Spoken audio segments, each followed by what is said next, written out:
السلام عليكم ورحمة الله وبركاته، ازيكم يا جماعة عاملين ايه؟ يا رب تكونوا بخير. النهارده معانا فيديو جديد على القناة وهو طريقة السحب من فودافون كاش. طبعا لو انا معايا فلوس على المحفظة وعايز اسحبها فلوس من اي مكنة اي تي ام، في طريقتين والطريقتين دول اسهل من بعض، ولكن يا ريت قبل ما نبدأ ما تنساش تشترك في القناة وتفعل زر الجرس علشان يوصلك كل فيديوهات الجديدة اول باول وتستفاد من المحتوى بقدر الامكان.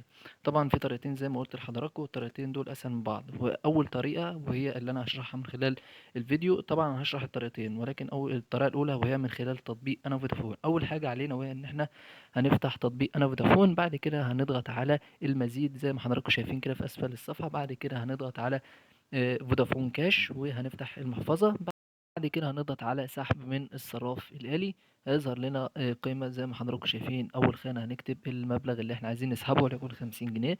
في تاني خانة هنكتب كلمة السر وهو الرقم السري بتاع المحفظة نفسه. بعد كده نضغط إرسال. بعد كده زي ما انتم شايفين سيتم إصدار رقم السر الخاص بك على في رسالة على الموبايل المحمول. طبعا زي ما انتم شايفين هنضغط تأكيد. هيبدأ يحمل معانا لحد ما يفتح معانا الصفحة. طبعا زي ما انتم شايفين كده تمت العملية بنجاح، وهتوصل لك رسالة بالرقم السري للاي تي ام عن طريق الهاتف المحمول. طبعا الرسالة دي الرقم السري ده بيكون استخدامه مرة واحدة. طبعا زي ما انتم شايفين هنرجع ونفتح الرسالة، هنلاقي الرقم السري اللي من خلاله هنقدر ان احنا نفتح نسحب ال50 جنيه اللي احنا كتبناها على البرنامج. طبعا الرسالة هي الرقم السري المتغير لمكنة اي تي ام والرقم السري كذا. طبعا الرقم السري ده هو اللي هنحتاجه عشان نقدر نسحب ال50 جنيه. طبعا دي اللي هي الطريقة الأولى، وهي باستخدام برنامج أنا فودافون.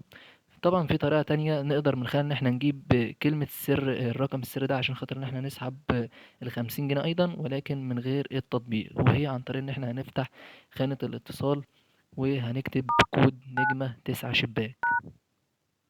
بعد كده هنضغط اتصال. بعد كده هنضغط على المزيد وهو رقم 0. زي ما انتم شايفين كده هنضغط على الزيرو. بعد كده هنضغط على ارسال. بعد كده زي ما انتم شايفين خانة السحب موجود، اللي هو خانة السحب رقم 5. هنكتب رقم 5 هنا ونضغط ارسال. زي ما انتم شايفين هنسحب من الفرع او هنسحب من الاي تي ام. طبعا هنضغط رقم 2 وهو سحب من الاي تي ام. بعد كده دخول طبعا هنا ادخل المبلغ اللي انت عايز تسحبه، وليكن مثلا هنسحب 50 جنيه. بعد كده ارسال. بعد كده ادخل الرقم السري للتأكيد. طبعا المقصود بالرقم السري هنا وهو الرقم السري بتاع المحفظة بتاعتك، اللي هو المكون من 6 أرقام. طبعا بعد ما نكتب الرقم السري للمحفظة هنضغط على إرسال. بعد كده زي ما انتم شايفين الرقم السري لماكينة اي تي ام هو كذا، وسيتم إرساله في رسالة الآن. طبعا برضه هنصبر حوالي نص دقيقة، هتلاقي الرسالة جاية بالكود اللي من خلاله هنقدر إن احنا نسحب ال ATM. زي ما انتم شايفين كده الرسالة وصلت وهنضغط عليها. ده الكود اللي احنا محتاجينه عشان نقدر ان احنا نسحب ال50 جنيه من الاي تي ام. طبعا زي ما انتم شايفين دي طريقتين اللي من خلال ان احنا نقدر نجيب الكود دون. في طريقة من انا فودافون، والطريقة التانية من خلال البرنامج بتاع الاتصال عادي. طبعا الكود دون استخدامه مرة واحدة. بعد ما خلصنا الخطوة دي نقدر ان احنا نروح لأي ماكينة اي تي ام قريبة مننا عشان نسحب المبلغ اللي احنا حددناه. طبعا السحب دون من البنك الأهلي.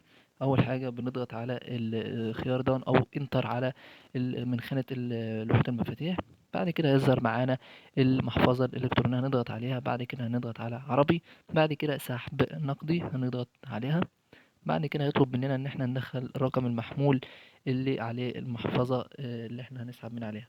طبعا بعد ما ندخل الرقم الهاتف اللي على المحفظة هنضغط استمرار. بعد كده ادخل الرقم السري المؤقت، وبالتالي هنكتب هنا الرقم السري اللي جالنا في رسالة. طبعا هيظهر لنا بالشكل دون. بعد ما نكتب الرقم السري اللي جالنا في رسالة هنا هنضغط على استمرار. بعد كده هيطلب مننا نكتب المبلغ، وليكن احنا كتبنا هنسحب 50 جنيه. هي دي اللي حددناها في الخطوة الأولى. بعد كده هنضغط على المبلغ صحيح. بعد كده هل تريد إيصال أو لأ هنضغط على لا. بعد كده بيقول لك برجاء الانتظار، هيبدأ المكنة تعمل معاك تعد الفلوس وتطلع لك المبلغ وهو ال50 جنيه.